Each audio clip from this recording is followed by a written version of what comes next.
My name is Linda Kroll, and I'm so glad you're joining me. So, whether you're here for your own practice because you help individuals who are going through divorce and couples, or because of your own relationship, or like in my case, I was both. I was a therapist going through my own divorce and separation. So, I learned a lot that I'd like to share with you. I want to talk from my heart to your heart because I'd love to see how it can help you either heal during your own relationship transition or give you the tools that I've used for over 35 years as an IFS therapist, mediator, attorney, teacher of meditation, yoga, and Ayurveda. I've blended my therapy, my mediation, law, and spiritual coaching into a process that I call compassionate mediation. And having gone through my own divorce and separation and ambivalence for many years before I got to either one of those, I realized that healing along the way is very important because it takes people sometimes 2 to 10 years to vacillate. Do I want to stay? Do I want to go? Do I have to settle? Do I have to get divorced? And they stay stuck and they procrastinate making a decision. And maybe they go to therapy for years to work on the same issues. But often what they're doing is complaining about their partner instead of taking a look at what changes they need to make internally to change their relationship.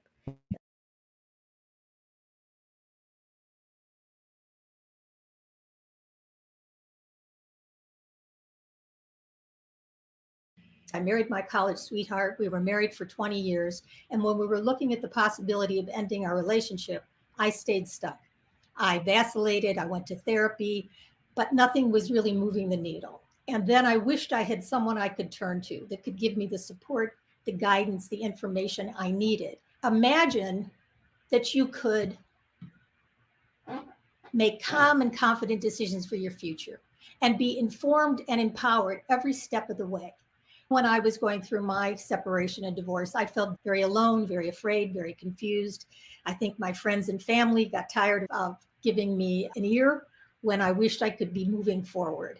But I didn't do that. So instead, what I did was stay stuck. But just because your marriage might be ending and that dream might be ending, the marriage may have an expiration date, but you can still make a dream for your future.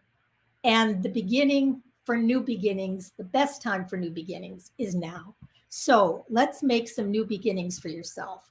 When you think about if you could wave a magic wand, what would you like to see happen? Do you want a better relationship? Do you want to stay? Do you want to go? And if you're a therapist or coach watching, I'm sure you have many clients that come to you that are in the same position. And you may listen to them for years. And basically, what they're doing is rehashing their stories.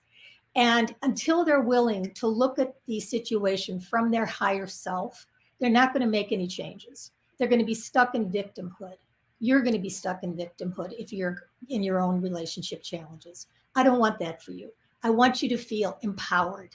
You may create a new and better relationship with your partner by using some of the tools I'm going to give you. But if it means that you truly are going to separate or divorce, I'm going to give you a roadmap for doing it with compassion, with kindness, with courage, and with confidence.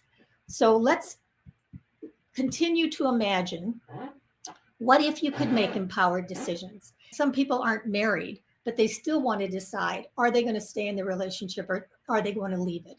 So the way you make empowered decisions is you first learn how to come from your best self, create a compassionate relationship so you can discuss all the options. Then you need to learn what your options are, because if you don't know, you think it's stay stuck or get divorced. There's a rainbow of options in between. Then you have to understand your rights and finances. And a lot of people are confused by that and they're afraid to make a move. But when you give your clients the information they need, or you as a client, as a person in a conflictual relationship, learn what your options are, understand your rights and finances, then you realize you can begin to make the changes you need. Because I've realized that many people stay when they could leave, and others stay when they should leave. In other words, you can stay when you should leave, or leave when you should stay. And I want to help you make that decision, because in making that decision, you then begin to make changes in your life. I do believe families need not be broken, but can be peacefully and respectfully restructured. So let's think about that. The typical adversarial divorce, where you get a lawyer, where you fight in court, where a judge decides, that destroys families. It destroys finances. It destroys relationships. It destroys the parental union. And I often say that the biggest gift we can give our children is to minimize conflict and protect them from the shrapnel of our animosity.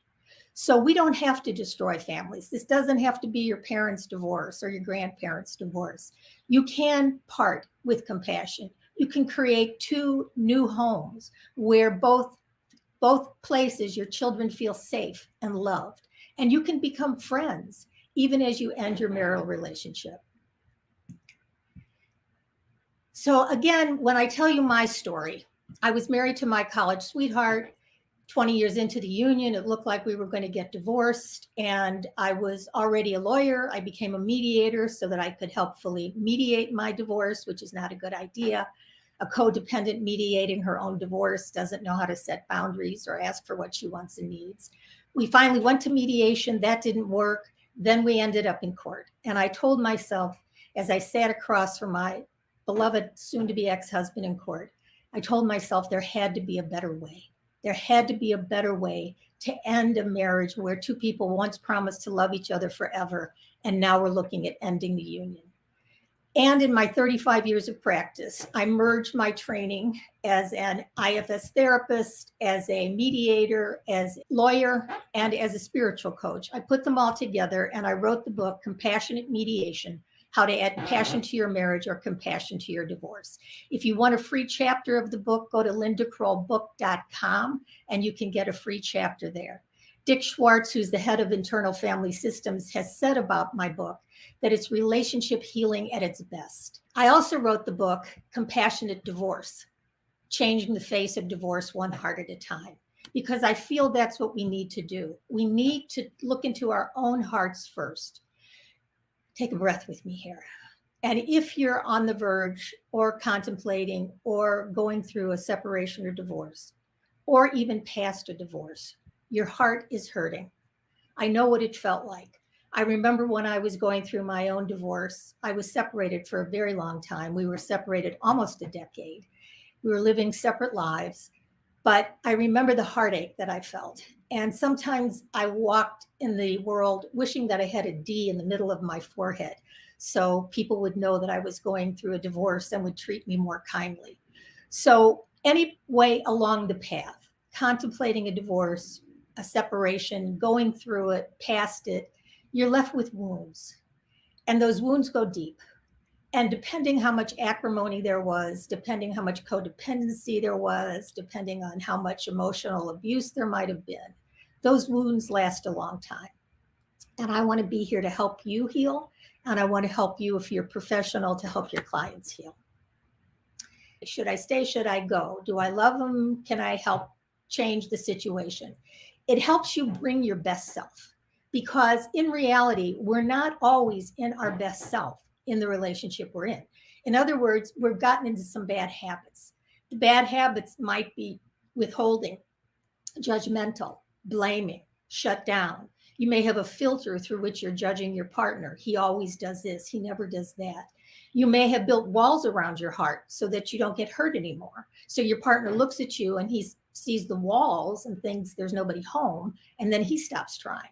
So showing up as your best self and understanding what self is part of what I'm going to talk about. It'll also help you create a compassionate relationship. And that's important because in a compassionate relationship, you can talk about everything. Even talking about an ending can be compassionate. But when you are coming from your best self, you explore your options. You can create a compassionate relationship, share your understanding of your finances and your rights and responsibilities, and then truly create a new relationship with your partner, whether you choose to create a new and better marriage or you choose to separate or divorce. Wayne Dyer has said, he's one of my favorites, he says, when we change the way we look at something, what we look at changes. And what that means is, if you're looking at your situation, if you're looking at your relationship from the filter of victimhood, judgment, powerlessness, hopelessness, blame, anger, resentment, guilt, shame, any of those parts of you, If you're looking at your relationship like that, you're going to feel like a victim. You're going to feel stuck. You're going to feel powerless. You're going to feel overwhelmed with all the decisions you might have to make. Take a deep breath with me here. It doesn't have to be that way. Because when you look at the situation from your higher self, and I'm going to explain that right now, you're going to see it from a different vantage point. So as an IFS therapist, we talk about self as being that spiritual center where we're calm, clear, compassionate, but we're not always in self.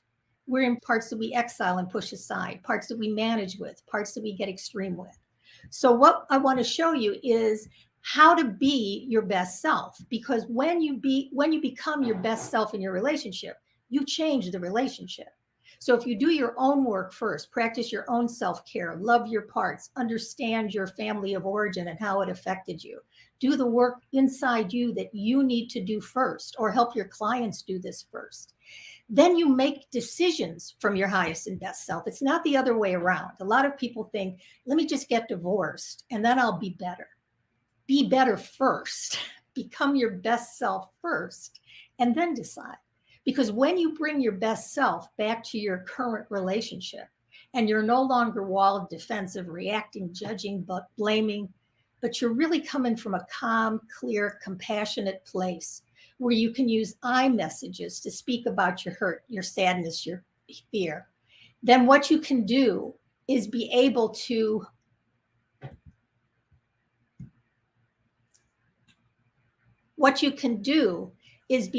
create a new relationship based on being your best self. So when you're in self, in IFS terms, you're calm, clear, compassionate, curious, confident, courageous, connected, and I added grateful. Bring any of that back to your relationship now. Help your clients get to their best self and see what happens when they do that. But we're not always in self. We're in parts. And the parts that we're in affect how we change our relationship. For instance, if you have a part that's angry and resentful and you're talking to your partner with anger and resentment and judgment and blame, they can't hear you. But if you talk about your I messages, I feel sad and hurt, it makes a difference. So sometimes we exile the parts of us that are sad or scared or hurt or vulnerable. Some of us exile our anger too. But this is the ultimate. What about me? Who's going to love and care for me the way I need? And then we go out in the world and we manage. Some of us manage by being nice, pleasing, caretaking. Some of us blame, judge, get angry. But this is what I call the pseudo self, where we're trying to look like we're quote in self, but we're feeling a lot of those feelings underneath. And then what we do is get extreme. We get addicted to things. We may have an affair. We may get revengeful or rageful or depressed or put up walls. Or we may go hire an attorney and say, get me divorced. Take a deep breath. It does not have to be that way. You don't have to hide your feelings and pretend everything's okay. It's okay if you're grumpy sometimes. We all get grumpy sometimes, but inside, we are still yearning for connection, to be close. And your clients are yearning, and teaching them the miracle of empathy and how to talk about their feelings to their client, to their partner, is so important. I want you to believe in yourself, because you can rewrite your story as you focus on yourself and not be afraid to ask for what you want and need. And we'll talk about the 5 steps to get what you want and need. Everything you want is waiting for you, but it's better together. If you find the support to encourage you to get clear, to move forward, to begin to be your best self, to let go of your limiting beliefs and judgments, to unburden the pain from your past, to relate from your heart, and then ask for what you want and need in a way that your partner can hear you and not shut you out. And it could lead to a new and better relationship. It could lead to a more peaceful and respectful separation or divorce. And if you're past your divorce, it could lead to a new relationship with your former husband that allows you to feel safer when you're with him, that allows you to go to family events and not be reactive as you might have been in the past. You don't have to feel alone.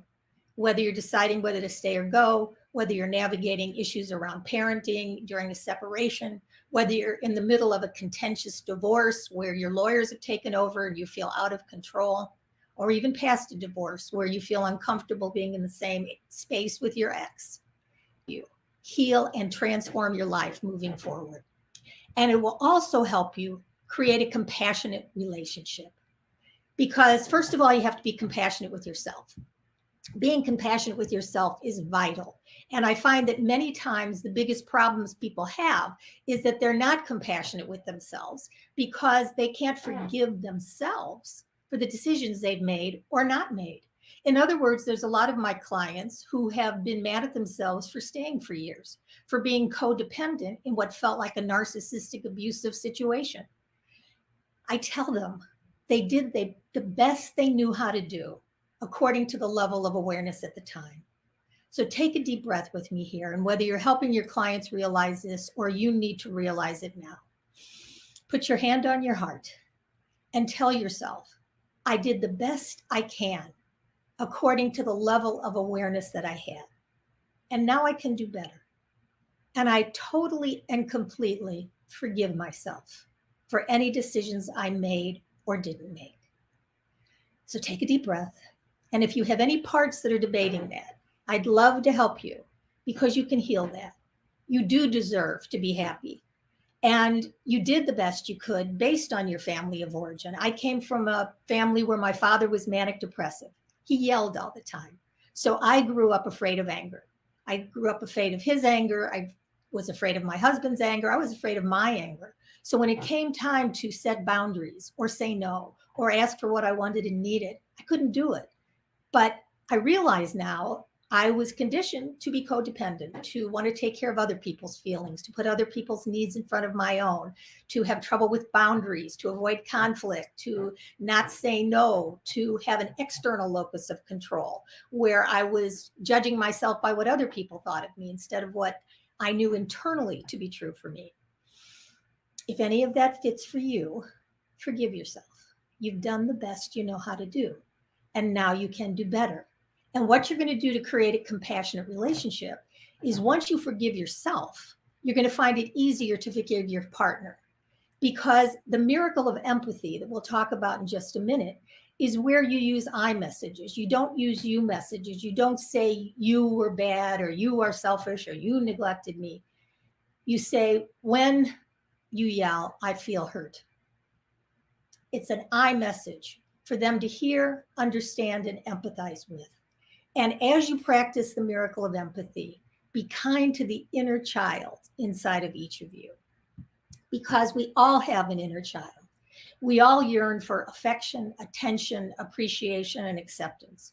We all yearn to be seen with love and be valued. And if we stop seeing that, we sometimes don't see it in ourselves. Focus on your own needs. Focus on your own self-care. Focus on what you can do to change your life, no matter what your partner does. And most of all, to take the time you need to make these decisions. So when you take the time, you realize that you're not on the ledge. I have so many people come to see me and they've been frustrated for so long that they feel, I just need to make a decision. I just need to decide. I just need to separate. I just need to get a divorce and then I'll be okay. Again, deep breath. That's not how you do it. You take care of yourself first. You heal your heart. You practice self-care. You become more calm, confident, courageous, compassionate with yourself so that you can be compassionate with your partner. You can still choose to leave your partner. But in compassionate mediation, we talk about adding passion to your marriage or compassion to your divorce, meaning you recognize that not only have you done the best you knew how to do, but so has your partner. And if you're not compatible, if you have to move on, find a way to do it compassionately, not just for each of your sakes, but especially for your children's sakes.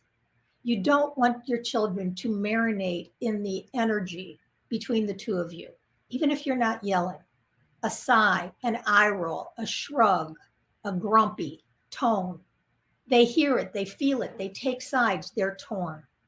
Finding a way to compassionately create a new relationship is what you need to do, what you can help your clients to, and what I help you do in WEDS. So also what you do, you want to explore all of your options. And the reason I say that is because there are so many options you can take a look at. And most people don't know what they are. They think I have to stay stuck where I am or I have to get divorced. Not true. Some of the options are you can go to counseling, you can go to marriage counseling, you can have more date nights, you can get some sex therapy, you can create a postnuptial agreement where you agree on certain things as in a prenuptial agreement that makes you feel more financially secure. You can go to financial planner and see what your roles and responsibilities are and how to change those. You can decide to separate without any legal options. You can create a legal separation and you can get divorced. And every step along the way has so many decisions that you need to make. I want to help you make them from an empowered perspective where you feel fully informed, enlightened, supported, guided, so that when you decide what you want to do about the house, where you're going to live, what you're going to do about money, all of that, and even how you relate to each other in a co-parenting situation, you can do it with compassion. You can do it from your higher self. So all of the options are available to you. And even if you get divorced, there's more options. If you get divorced, you have to dialogue with your partner. Now, you could turn it over to your attorneys. I don't suggest that. I always suggest mediation. I'm going to give you that information. It's in my compassionate mediation program. You have access to all the videos and audios and transcripts that I've created that gives you the benefit of talking to a therapist, mediator, attorney, spiritual coach, all in your back pocket.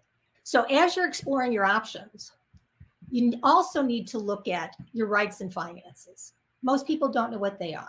Many times you're in a relationship where the assets, the income is taken over by one party and the other party doesn't have much say. But you can learn how to be empowered in that discussion. You can find out where your assets are, what's in your retirement fund, what's in your pension fund, what are individual debts and assets, what's premarital, what's non-marital, what happened if you got divorced, how would you divide it? What would happen regarding alimony or maintenance? What are the child support guidelines in your area? You have to be informed so that you can make informed decisions for your future, but you have to do it by talking with your partner. Yes, you can go to court.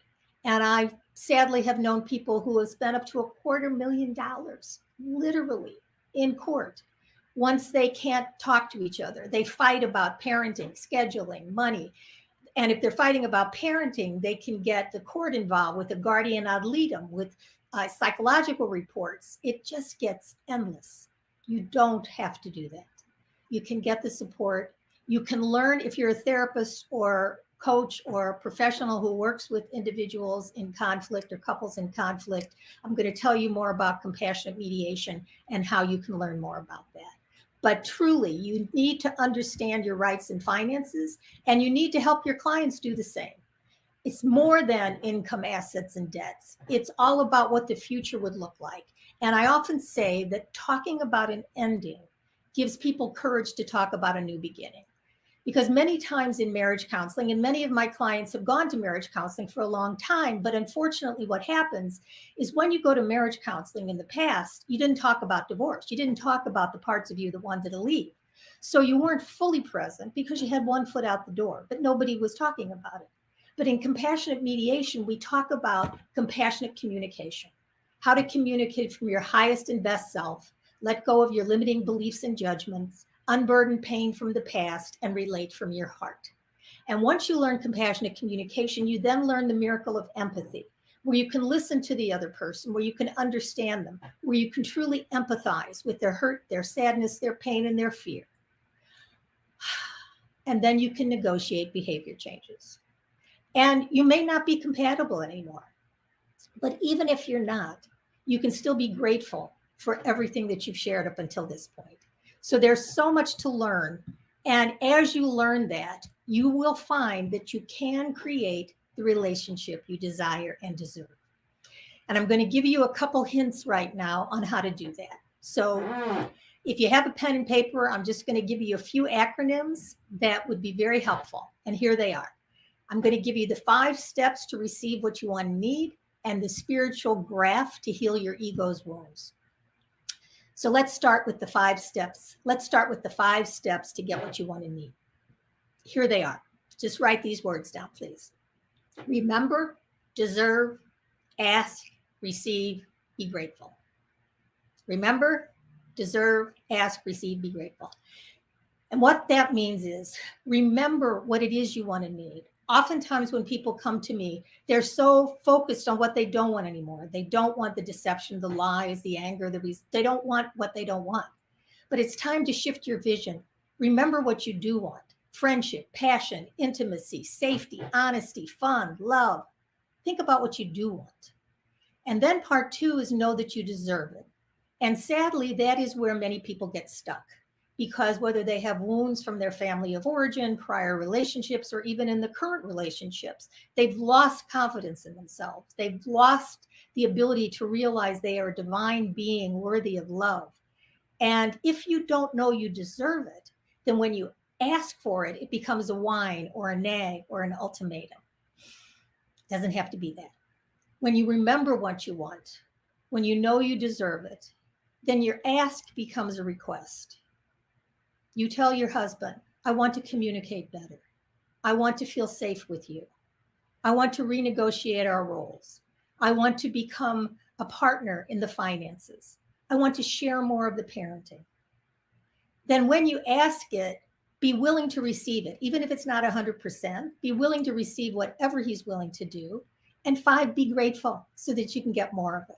So once you remember what you want, know you deserve it, learn how to ask for it, receive it graciously, and be grateful. You're going to get more of it. So those are the 5 steps. Okay, deep breath with me here. I'm going to talk for a moment about the spiritual graft. And if you're a professional who works with individuals or couples, offer this to them as well.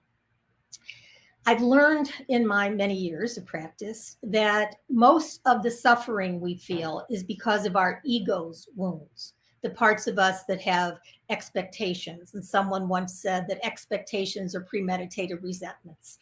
Good quote, not mine, but expectations are premeditated resentments. So when we have expectations and judgments and the way people should treat us and the need to be in control, when our ego tries to take over, we run into roadblocks, and then we get upset, and then we get disappointment, and then we get hurt, and then we get angry. I found that if we take a spiritual graft, G-R-A-F-T, and apply that to your ego's wounds. So think about this either in your own relationship, think about it if you can offer it to your clients. Here's the graft. G is for gratitude, R-A, radical acceptance, F, forgiveness, T, trust. So what that means, look at your current situation, whatever you're feeling now, the ambivalence, the hurt, the certainty, the anger, the fear, and go to gratitude. Gratitude, if you have children, gratitude for your children, gratitude for your home, gratitude for your friends, extended family, gratitude for whatever it is that you stayed for, that you've been happy with. Lean into that instead of the negative. R-A, radical acceptance. What that means is, it is what it is. You don't have to fight about it. You don't have to try to change him. You can change yourself, but you radically accept the situation as it is. And it takes the charge off. It takes the anger, the resentment, the energy that you might be putting out. So radically accept what is, and then add forgiveness. Remember I talked to you earlier about forgiveness. Forgive yourself. Forgive your partner. You've both done the best you know how to do. And then trust. Trust in your higher self. Trust in God if you believe in God. Trust in the universe. Trust in your therapist. Trust in me. Trust in a process that will lead you to wherever you are going to be led next, which will be your highest good if you're taking inspired action steps from your highest and best self. And that's what I want to help you do. I want to help you go from heartache to hope, to healing and happiness. If you go to lindakroll.com roadmap, if you're a therapist or coach or professional, you're going to get the roadmap of my whole compassionate mediation process. And I have continuing education courses for you that we can talk about that are evergreen and available. So just a brief reminder of compassionate mediation. It helps individuals and couples have emotional and spiritual healing along with legal and financial information and support. So you can restructure your current relationship. So even if you thought about a divorce, even if you're separated, even if you are divorced, you could create a new relationship with your partner and move through your life with a new relationship. Or you can separate under the best possible conditions for all concerned. And if you want a chapter of the book, go to lindakrollbook.com for a free chapter which explains a lot of what we've been talking about today. In compassionate mediation, in my certification training, we talk about all the issues, emotional, spiritual, physical, legal, financial, that you're going to have to make decisions about. So having you make empowered decisions, ones that you feel fully connected to, fully supported by, that's what I want to help you do. And the happiness is your goal. There is hope ahead. You will have someone on your journey. The compassionate mediation program is your bridge from where you are now to where you want to go. And I want to be by your side as you do that. I've had a lot of testimonials. I've just put this one up that I came to Linda seeking mediated divorce documents and came out with nothing but peace and hope. I want you to be able to say that about your relationship. And if you're a professional, I want you to be able to help your clients say that about you, because I want to give you the tools that I've developed that blend IFS therapy, higher consciousness, mediation law, and put it into compassionate mediation.